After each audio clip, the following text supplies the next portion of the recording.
તો hello guys, આજે હું તમારી સાથે ગુજરાતી વેડમીની રેસીપી શેર કરીશ અને તે પણ બિલકુલ સહેલી રીતે મિક્સરમાં તેનો માવો તૈયાર કરીશું અને વનવાની ઝંઝટ વગર ગુજરાતી વેડમી કે પૂરણપોળી હોળી માટે તૈયાર કરીશું કે તમે એમ પણ તેને ખાઈ શકો છો। જો બનતી વખત તમારે ફાટી જતી હોય તો આ રીતે વનવાની કોઈ ઝંઝટ જ નથી કરવાની, તે રેસીપી શેર કરું છું।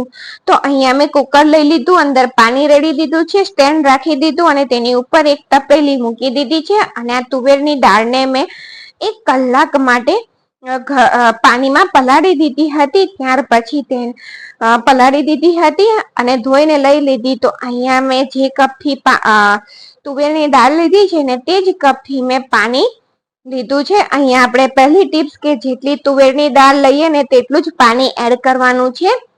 1 કપ તુવેરની દાળ છે તો 1 કપ પાણી એડ કરવાનું છે, વધારે પાણી એડ કરવાનું નથી, એટલે આપણે માવો બનવામાં વાર નહીં લાગે અને દાળનો દાણો સરસ છૂટો બને। તેટલા માટે મેં 1 ટીસ્પૂન જેટલું તેલ ઉમેર્યું। કુકર બંધ કરી તેને મીડિયમ ગેસની ફ્લેમ ઉપર 5 વિસલ કરી લેવાની છે। તો 5 વિસલ પછી કુકર ઠંડુ થાય ત્યારે આપણે તેને ખોલી અને ચેક કરીએ તો તુવેરનો દાણો એકથી એક જો સરસ રીતે ચડી ગયો છે, એટલે કે બફાઈ ગયો છે। તો હવે આપણે તુવેરની દાળ, જે બફાયેલી દાળ છે ને તેને મિક્સર જારમાં લઈ લઈએ અને ગરમ તમારે પીસવાનું નથી, ઠંડુ થાય ત્યાર પછી જ પીસવાનું છે। તો હાફ કપ ગોળ અને હાફ કપ ખાંડ, જો 1 કપ તુવેરની દાળ લીધી હતી ને તો આપણે ગળપણ પણ તેટલું જ લીધું છે। હાફ કપ ગોળ અને હાફ કપ ખાંડ લીધી છે। તમે એકલા ખાંડ સાથે અને એકલા ગોળ સાથે પણ બનાવી શકો છો। તો બેટરને આપણે કઢિયાની અંદર લઈ લઈએ। ત્યાર પછી આપણે તેને ગેસ ઉપર રાખી દીધું છે અને મીડિયમ ગેસની ફ્લેમ ઉપર સતત મિક્સ કરતા રહી અને સતત ચલાવતા રહી અને આપણે આ માવાને તૈયાર કરવાનો છે। અને અહીંયા મેં 1 ટેબલ સ્પૂન ગરમ પાણીની અંદર 7 થી 8 તાતના કેસરના પલાળીને રાખી દીધા હતા, જેનાથી આપણા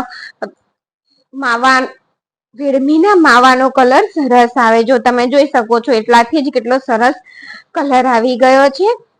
તો આટલો ગાળો થઈ ગયો હતો, હવે આપણે તેને ચેક કરી લઈએ કે કેટલું થવા દેવાનો છે। તો જો થોડું ઠંડુ થાય ને એટલે આ રીતની ગોળી ફરતી થઈ જશે ડીશમાં, હાથમાં ને, એટલે આપણો માવો પરફેક્ટ તૈયાર થઈ ગયો છે। તો હવે તેને ગેસ બંધ કરી અને જો કઢીએ પણ ચોટતું નથી, હું ચમચાથી આમ કરું છું તો 2 થાથી ઊંચકું છું તો ઊંચકાઈ જાય છે। તો હવે ગેસ બંધ કરી તેને નીચે ઉતારી અને પ્લેટમાં કાઢી લેવાનું છે ઠંડુ કરવા માટે। તો જો નીચે ઉતારી અને તેની અંદર મેં 1 ટીસ્પૂન જેટલી ઇલાયચી ઉમેરી છે અને અહીંયા જો તમને મિક્સ કરી લેવાની, અહીંયા તમને કોપરાનો ટેસ્ટ ભાવતો હોય ને તો તમે ઉમેરી શકો છો અને સ્પ્રેડ આ રીતે કરી દેવાનું, એટલે જલ્દીથી તે ઠંડુ થઈ જાય। અને ઠંડુ થાય ત્યાર પછી હું તમને બતાવું છું। તો જુઓ કેવું સરસ લોટની જેમ આપણો વેડમીનો માવો બની અને તૈયાર થઈ ગયો છે। જો આપણે ગુલ્લું વાળીએ ને તેનું તો પણ તે વળી જાય છે સરસ રીતે, મતલબ કે આપણો પરફેક્ટ માવો તૈયાર થયો છે। અને લોટ બાંધવા માટે અહીંયા મેં 2 કપ ઘઉંનો રોટલીનો લોટ લીધો છે અને તેની સાથે 2 ચપટી જેટલું મીઠું ઉમેરી દેવાનું। કોઈ પણ એટલે કે વેડમી છે, શક્કરપારા છે, એમાં જો તમે થોડુંક મીઠું ઉમેરો ને તો તેનો ટેસ્ટ સરસ લાગતો હોય છે। અહીંયા 2 ટેબલ સ્પૂન તેલ મોવન માટે ઉમેરી દીધું છે અને થોડું પાણી એડ કરતા જઈ અને આપણે ઢીલો લોટ બાંધી લેવાનો છે। ઢીલો એટલે કે રોટલીનો, જે નોર્મલ રોટલીનો આપણે ઘેર રોજ બાંધતા હોય ને તેનાથી સહેજ જ ઢીલો લોટ બાંધી અને તૈયાર કરવાનો છે। તો આ લોટ બાંધવામાં મારે 1 કપ પાણીની વપરાયું છે, 1 કપ પાણીની જરૂર પડી છે। તો હવે આપણે થોડું 1 ટેબલ સ્પૂન જેટલું તેલ બાઉલની અંદર લગાવી દેવાનું છે। આ રીતે સરસ જો હું તમને લોટ તોડીને બતાવું અત્યારે કેવો છે કે તૂટી જાય છે, જોયો તમે? હવે આપણે તેને રેસ્ટ આપીશું ને ત્યાર પછી હું તમને બતાવું કે કેવો તૈયાર થાય છે. તો ફરીથી આપણે લોટની ઉપર 1 ટેબલ સ્પૂન જેટલું તેલ રેડી દેવાનું અને 15 થી 20 મિનિટ માટે તેને રેસ્ટ આપી દેવાનો. તો જો 15 થી 20 મિનિટ થઈને ત્યાર પછી આપણે જોઈએ તો લોટને સરસ રીતે સેટ થઈ ગયો છે અને આ રીતે હાથેથી આપણે 5 થી 7 મિનિટ માટે સરસ રીતે મસળી દેવાનો. આ રીતે આપણે મસળીએ ને એટલે લોટમાં એક સરસ સ્ટ્રેચીનેસ આવી જાય છે, જેનાથી પછી આપણે વેડમી વણીશું ને તો તે ફાટશે નહીં. એટલા માટે જો ખેંચીને તમને બતાવું, પેલો આટલો લોટ પહેલા આપણે ખેંચ્યો તો તે તૂટી ગયો, તો આ હવે ખેંચું છું તો તૂટતો નથી. તો આપણો લોટ તૈયાર થઈ ગયો છે. તો હવે આપણે વેડમી બનાવી લઈએ. તો તેની માટે મેં એક લુવો લોટનો લીધો છે અને તેટલી જ સાઈઝનો મેં માવાનો લઈ લીધો છે અને આ રીતે આપણે સરસ રીતે તેને સ્પ્રેડ કરી દેવાનો છે, હાથેથી જ કરવાનો છે. અને તેની અંદર આ બીજો લુવો મૂકી અને આપણે કચોરી ભરતા હોય છે ને તે રીતે સેમ કરવાનું છે.